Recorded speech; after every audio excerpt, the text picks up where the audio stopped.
In case anyone's still of the belief that Republicans are pro-labor, I'm going to dispel that right now. And we're watching today on every screen around the country, we're seeing the UAW fight for more benefits and less hours working, more pay and fewer days on the job. It's a disconnect from work, and we have to find a way to encourage and inspire people to go back to work. Yeah, it's easy. They're telling you 46% raise like the CEOs have been getting every single fucking year.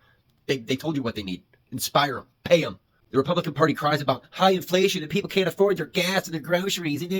But the second they want to pay them so that they can't afford these things, they're like, And that's one of the things that as your president we would have. We would have a nationwide sea to shining sea focus on you pick the type of work. But if you're able-bodied, you're going to work. Frickin' Tim Scott and his all-American slogan motto shit. He's always pulling that shit. From sea to shining sea, we're gonna make sure that every worker is forced to work until they fucking die for low wages. We're gonna do it from sea to shining sea. But if you're able-bodied, you're going to work, baby. I don't care if you're 90 fucking years old. If you can lift your arms, we're putting milk on the shelf. Now, the reality is, I think overall, I think this isn't just a frontier thing. This is a society-wide. Yeah, society-wide lazy problem. The Republicans are telling you, it's not a quiet part problem anymore. The quiet parts are out loud. At least we got that. We got lazy in COVID. I mean, seriously, people are still allowing people to work from home, all this silliness. Have you ever wondered anybody more? Right? I mean, all that's out the window, right? So when you get people back in the office. Let's talk a little bit more about what Shawn Fain and his union members are saying. They're trying to play catch up, they say, sure, with a massive gap between worker pay and executive pay. He said, we're tired of living off the scraps left by millionaire executives. When it comes to wages, you opposed raising the minimum wage in 2007. As a congressman at that time, I believe it was $5.15. They wanted to raise it, and I believe did, to $7.25 at the time. And as governor, you blocked an effort that would have had local municipalities essentially demand higher wages from some companies. I know that's actually in line with your politics. So I guess I would ask you here, how should they be catching up? If wages kept par with profit growth over the last 2 decades, would these workers be in the same spot? Well, let's be clear. I mean, I believe in free market economics. Mm-hmm. I mean, free enterprise has created the most prosperous nation the world has ever known. We have to preserve that. And what do you make it? I'm just now thinking of this because we had the Mike Pence town hall last night, and he was fairly unsupportive. He tried to sort of pay lip service to it, but fairly unsupportive of the United Auto Workers. Given that now working class blue collar Americans are now becoming more and more Republican.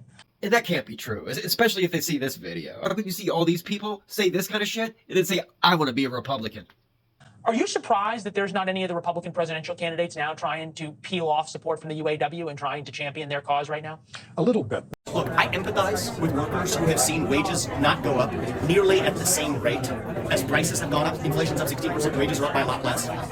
The people they should be really protesting against is the current administration that has given us the economic policies of inflation without wage growth to go along with it. Like the previous pundit said before, this has been happening for decades. This has been building up to a precipice. This didn't happen over the last couple years of the Biden administration, okay? Auto workers and the rest of America and the rest of the labor sector have had stagnated pay for the last 70 fucking years. We deserve more pay. Even all these Republicans are talking about inflation, inflation, inflation. We want better pay to keep up with the inflation. How do they expect Americans to ever be able to afford these things? They don't ever approach that. They'll just start talking about trans people. Put people back to work by no longer paying them to stay home. We have more open jobs than we do have people looking for work. Then you'll hear shit like this other old guy saying, hey, I need you to think about other people outside of yourselves, outside of the UAW. I need you to think about the American people and how they're going to fare during this strike and the economic pressure that this is going to put on them. Put yourself outside of yourself. My constituents look at a 20% pay increase offered by General Motors as being unbelievable. They don't experience that. The tier issues, they don't experience that as well. And yet they as consumers are going to end up paying a good share of what this bargaining will be. So I'm hopeful that the UAW will understand beyond just simply their situation, what impact this will be. And for Debbie and myself sitting here in Congress, to be pushing in a micromanaging way an industry to move forward in EV, when in fact the American public hasn't gone to that point yet. And let's be honest, it's not that the American people aren't going there right now. The American people want electric cars. That's why there's a big electric car push. The American people want electric cars. They just can't afford them. You lower the price for electric cars, American people will buy the electric cars. And that's why they're trying to make electric cars cheaper. That's why the government's subsidizing stuff. Big three are going to come up with vehicles that are affordable electric Because vehicles. the government's telling them, you must But hold build on, these Aaron. electric If that vehicles, and we're going to happens- throw a ton of, here's $1 billion. But Aaron, if that happens, and a family of four that's watching on a fixed income right now can get an electric vehicle for $28,000 and not pay a gas bill ever again at the gas station and get incentives, $8,000 here, $4,000 here, won't you think families will change their Incentives are tune? over. The Biden administration said But do you think that would change their tune?